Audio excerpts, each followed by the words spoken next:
Mother's जो होती है, मतलब जो अभी अभी माँ बनी हैं, वो जो औरतें होती हैं उनके साइकोलॉजिकली बहुत ज्यादा प्रेशर रहता है। हो सकता है कि कुछ इनमें से औरतें ऐसी भी हो जो प्रेगनेंसी के टाइम पे ही बहुत से साइकोलॉजिकल इश्यूज शायद एक्सपीरियंस कर रहे हो, मेंटल हेल्थ इश्यूज एक्सपीरियंस कर रहे हो। ये भी हो सकता है कि शायद प्रेगनेंसी से पहले भी वो कर रहे हो।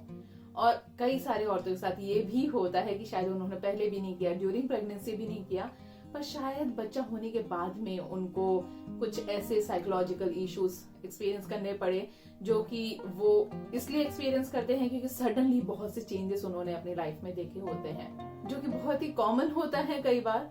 और कई बार ऐसा होता है कि पेरेंट्स जो होते हैं, माँ जो होती हैं, वो बच्चे के आने के बाद में इतनी ज्यादा बिजी हो जाती हैं बच्चे की देखभाल के लिए। और अगर वो वर्किंग वुमेन हो तो हो सकता है कि उनके ऑफिस का भी काम उनको करना पड़ता है, बच्चे को भी देखभाल करना पड़ता है, घर का भी देखभाल करना पड़ता है। तो इस वजह से उनपे बहुत ज्यादा ही प्रेशर आ जाता है। इस वजह से हो सकता है कि वो कुछ ऐसी मानसिक तनाव में आ जाए जो उनको बहुत ज्यादा प्रॉब्लम क्रिएट कर सकती है।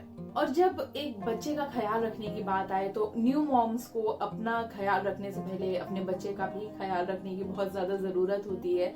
इस वजह से कुछ ऐसी चीजें हैं जो न्यू मॉम्स को ख्याल रखना चाहिए अपने मेंटल हेल्थ को अच्छा रखने के लिए, अपने फिजिकल हेल्थ को भी अच्छा रखने के लिए, क्योंकि अगर वो अपना ख्याल नहीं रखेंगी तो अपने बच्चे का ख्याल कैसे रखेंगी।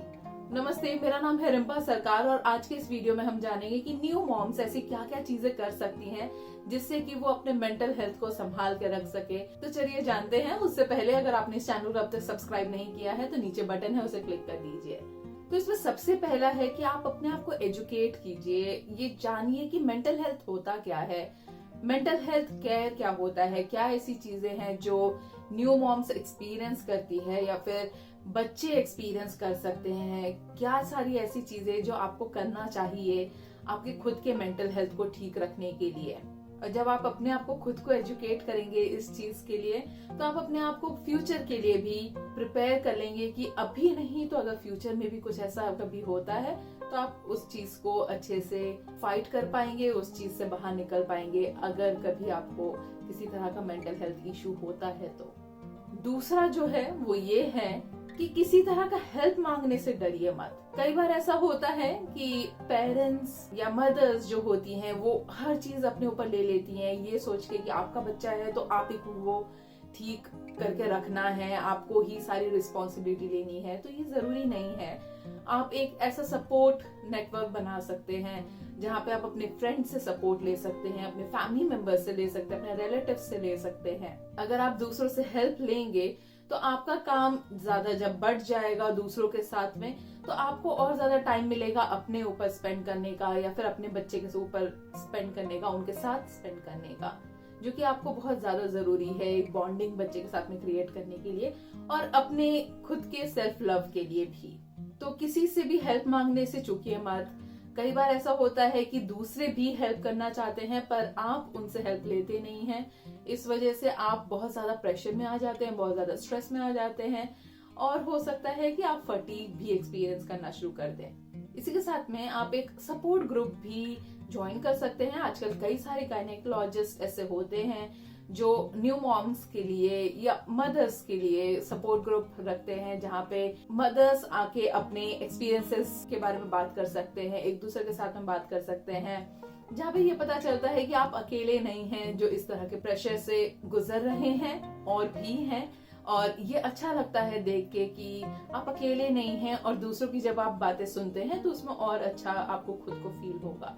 तो इस तरह के सपोर्ट ग्रुप्स भी आप ज्वाइन कर सकते हैं। इसके अलावा आप अपना खुद का ख्याल रखिए। कई बार ऐसा होता है कि जब नया बच्चा आता है घर पे तो आप बहुत ज्यादा उनके ऊपर टाइम स्पेंड करना शुरू कर देते हैं। तो अगर आपको सिर्फ 5 मिनट भी आपके खुद के लिए मिलता है तो वो भी आप चेरिश कीजिए, उस चीज को भी आप अच्छे से एंजॉय करने की कोशिश कीजिए।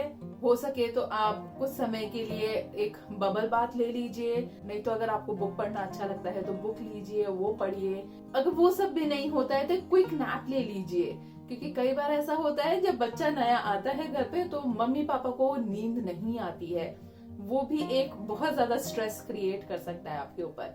तो जब भी आपको टाइम मिलता है अपना स्केड्यूल को चेंज कर दीजिए, नहीं हो सके तो जब भी बच्चा सोता है उसी टाइम पे आप भी सो जाइए, तो वो सारी चीजें आपको मदद करेगी।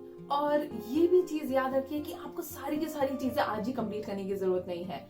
प्रायोरिटाइज करने की कोशिश कीजिए चीजों को। कुछ ऐसी अगर चीज है जो आप कल के लिए छोड़ सकते हैं या वीकेंड के लिए छोड़ सकते हैं, तो वो छोड़ दीजिए, उसको आज के आज ही कंप्लीट करने की जरूरत नहीं है। तो आप अपने आप को ज्यादा टारगेट्स मत दीजिए कि आज ही आपको वो सारी चीजें कंप्लीट करनी है, चाहे वो आपके प्रोफेशनल लाइफ से हो या पर्सनल लाइफ से हो।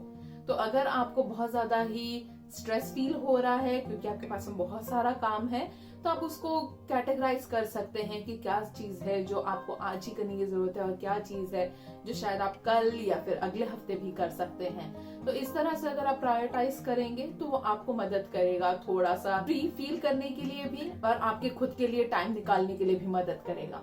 फिर आप अपने बच्चे के साथ में थोड़ा फन टाइम भी निकालिए। कई बार ऐसा होता है जब बच्चा घर पे होता है और आपको बहुत सारे काम काज भी हो, तो आप उतना ज्यादा उनके साथ में टाइम स्पेंड नहीं कर पाते हैं। और अगर आप जॉइंट फैमिली में रहते हैं तो हो सकता है कि आपको उतना ज्यादा टाइम मिलता ही नहीं है बच्चे के साथ में। तो अगर ऐसा आपके साथ में हो रहा है तो आप कोशिश कीजिए कि कुछ ऐसा टाइम घर पे आप निकाल पाए जहाँ पे आप और आपका बच्चा सिर्फ फन करें।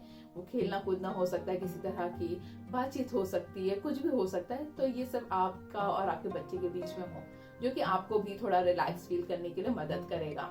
इसके साथ मैं एक और चीज ऐड करूंगी कि अगर हो सके तो आप अपने ऊपर थोड़ा सा पैसे भी खर्च करने की कोशिश कीजिए अपना केयर करने के लिए। अगर ये पॉसिबल है तो आप एक योगा क्लास ज्वाइन कर सकते हैं, आप स्पा में जा सकते हैं। कोई भी ऐसी चीज कीजिए जो आपके माइंड को रिलैक्स करे, आपके बॉडी को रिलैक्स करे, जो आप सिर्फ अपने लिए करें। आप सिर्फ 1 या 2 घंटे के लिए थोड़ा दूर चले जाते हैं अपनी लाइफ से, जहाँ पे आप अपना टाइम, खुद का जो मी टाइम होता है वो एंजॉय कर सकें। और इन सब के साथ में एक और चीज याद रखिए कि कोई भी परफेक्ट नहीं है। तो अगर आपको ऐसा लगता है कि आप उतना अच्छा पेरेंटिंग नहीं कर पा रहे हैं या अपने पेरेंटिंग स्किल पे ही आप खुद क्वेश्चन कर रहे हैं, तो उस चीज को थोड़ा लेट गो कर दीजिए, उसको जाने दीजिए। और हर किसी का पेरेंटिंग स्टाइल वैसा नहीं होता है। और अगर आपको ऐसा लगता है कि कोई और अच्छा पेरेंट है, तो ऐसा नहीं है। शायद वो भी कहीं ना कहीं कुछ ना कुछ गलती कर रहे होंगे या वो भी शायद यही क्वेश्चन पे बैठे होंगे कि कहीं मैं कुछ गलत तो नहीं कर रहा अपने पेरेंटिंग में। तो इसको जैसे एक लर्निंग एक्सपीरियंस के जैसे लीजिए। अगर आपसे कोई गलती होती है तो वो इम्प्रूव भी हो जाएगी। तो अपने आप को उस चीज के लिए ब्लेम मत कीजिए और उस चीज के लिए एंशियस भी फील मत कीजिए कि आप सही हैं या गलत हैं जो कर रहे हैं उस पे। आखिरी है, ये जानिए कि आपको कब मदद की जरूरत है। अगर आपको ऐसा लग रहा है कि ये पेरेंटिंग बहुत ही ज्यादा प्रेशर आपको दे रहा है, या फिर शायद पेरेंटिंग भी नहीं पर सारी चीजें मैनेज नहीं हो पा रही हैं, शायद आप उस तरह से बिहेव नहीं कर रहे हैं जैसे पहले करते थे आप, तो वो शायद समय है कि जब आपको हेल्प की जरूरत है। ये भी हो सकता है कि सिर्फ बिहेवियर नहीं पर आपके रिलेशनशिप में प्रॉब्लम आ रही है। शायद आप उतना अटैच नहीं फील कर रहे अपने बच्चे के साथ में, या फिर अपने पेरेंट के साथ में, या फिर अपने पार्टनर के साथ में। तो अगर कोई भी ऐसी चीज है जो आपको थोड़ा डिस्टर्ब कर रही है, तो आप उस चीज के लिए एक मेंटल हेल्थ प्रोफेशनल को कंसल्ट कर सकते हैं। मैं आशा करती हूँ ये वीडियो कहीं ना कहीं आपको किसी तरह से मदद कर पाएगा। अगर आपके पास में कोई क्वेश्चन है या कोई ऐसा टॉपिक है जिसके बारे में आप जानना चाहते हैं, तो आप नीचे कमेंट बॉक्स में लिख सकते हैं या फिर मुझे ईमेल कर सकते हैं। इस चैनल को सब्सक्राइब करना मत भूलिए। हम अगले हफ्ते फिर मिलेंगे एक नए वीडियो के साथ में। तब तक के लिए wish you a healthy mind and a happy life. Bye bye.